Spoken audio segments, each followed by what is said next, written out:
Today we are going to solve Mathematical Physics by H. K. Das question number 8 of exercise 12.1. Now इस question में हमें दे रखा है एक set of function x, 1 by x. ये पूरा एक सेट है फंक्शंस का. अब इसमें लिखा है कि show that set of function x, 1 by x forms a basis of differential equation x square y double dash plus x y dash minus y is equals to 0. Obtain a particular solution when y1 is equals to 1 and y dash 1 is equals to 2. Now अब इसमें हमें basically ये बोला गया है कि हमें एक स्टेटमेंट प्रूव करनी है. हमें ये प्रूव करना है कि ये जो डिफरेंशियल इक्वेशन है इसका जो सॉल्यूशन आएगा y के टर्म्स में उसमें x और 1 by x टर्म्स इंक्लूडेड होनी चाहिए. तो इसे हम ऐसे करेंगे कि हमने ये इक्वेशन ले ली पूरी. अब हम इसे दोबारा से लिख सकते हैं y double dash is equals to minus x y dash plus y by x square. यहाँ पे y डबल डैश और y डैश जो है वो डेरिवेटिव्स है. y dash first order derivative है y का और y double dash second order derivative है y का. हमने ये रियलाइज़ करा कि जो ये पूरा टर्म है ये पूरी term plus y by x की डेरिवेटिव है.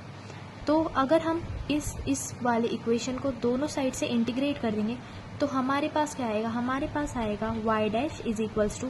नाउ अब ये पूरी टर्म तो प्लस y बाई एक्स की ही डेरिवेटिव है तो इसलिए हमने यहाँ पे इंटीग्रेशन में हमारे पास यही टर्म आ जाएगी y बाई एक्स. तो इसलिए हमने यहाँ पे y बाई एक्स लिख दिया और बाहर एक माइनस का साइन है तो एक माइनस का साइन लगा दिया प्लस 2c बिकॉज इंटीग्रेशन करने पे हमें याद होगा कि हमेशा हम एक कांस्टेंट लगाते हैं. हम चाहते तो c भी लिख सकते थे बट हमने 2c लिखा क्योंकि जो ये 2 है ये हमारे आगे काम आने वाला है. अब हमने इसी वाली इक्वेशन 3 को दोबारा से लिख लिया as x y dash is equals to minus y plus c x bracket में एंड उसके बाद बाहर हमने 2 ले. नाउ जब हम इंटीग्रेट करेंगे इक्वेशन 4 को तो हमारे पास आएगा x y is equals to c x square plus b. Now हमें यहाँ पे ये रियलाइज़ होगा कि c और b दोनों ही आर्बिट्री कांस्टेंट हैं. c हमने पिछले वाले इंटीग्रेशन में ऐड किया था और b हमने इस वाले इंटीग्रेशन में ऐड किया.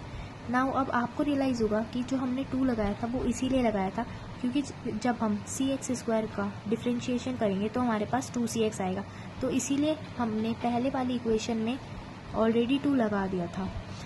उसके बाद अब हमारे पास जो इक्वेशन आई वो ये आई. इसे अगर हम x को एक साइड ले जाएं तो हमारे पास आएगा y is equals to c x plus b 1 by x. Now हमें ये रियलाइज़ होता है कि ये जो पूरी इक्वेशन है ये इक्वेशन सॉल्यूशन है इस डिफरेंशियल इक्वेशन का. तो हमारी जो ये डिफरेंशियल इक्वेशन थी इसका सॉल्यूशन हमें क्या मिला, हमें मिला y is equals to c x plus b 1 by x. Now हमारा क्वेश्चन क्या था, हमारा क्वेश्चन था कि हमें बताना है, प्रूव करना है कि ये जो x, 1 बाई एक्स फंक्शन है ये forms a basis of differential equation this. तो अब ये पूरी जो इक्वेशन हो गई इसका सॉल्यूशन हमारे पास जो आया y उसमें x and 1 by x terms included है. तो ये हमारा स्टेटमेंट प्रूव हो गई जो हमें क्वेश्चन में दी हुई थी. ना उसके बाद हमारे पास कंडीशंस भी दी हुई थी बाद में कि y1 is equals to 1 and y dash 1 is equals to 2 रखने पे पार्टिकुलर सॉल्यूशन क्या आएगा. ये तो हमारा जनरल सॉल्यूशन हो गया बट इसमें c और b को जब हम हटाएंगे तो हमारे पास पार्टिकुलर सॉल्यूशन बचेगा. तो उसकी हमारे पास कंडीशंस ये दी हुई हैं दोनों. तो अब हमारे पास है y is equals to c x plus b 1 by x. Now for y1 is equals to 1 हमने yx की टर्म्स में ही लिखा है इसे. तो x की जगह पे हमने 1 लिखा है तो यहाँ पे आ जाएगा x की जगह पे 1 और y की जगह पे भी 1. तो 1 is equals to c plus b. For y dash 1 is equals to 2 यहाँ पे आ जाएगा. जब हम इस इक्वेशन का डिफ्रेंशिएशन करेंगे तो हमारे पास आ जाएगा y dash is equals to c minus b x square. यहाँ पे हमें x को 1 पुट करना है और y डैश को हमें 2 पुट करना है.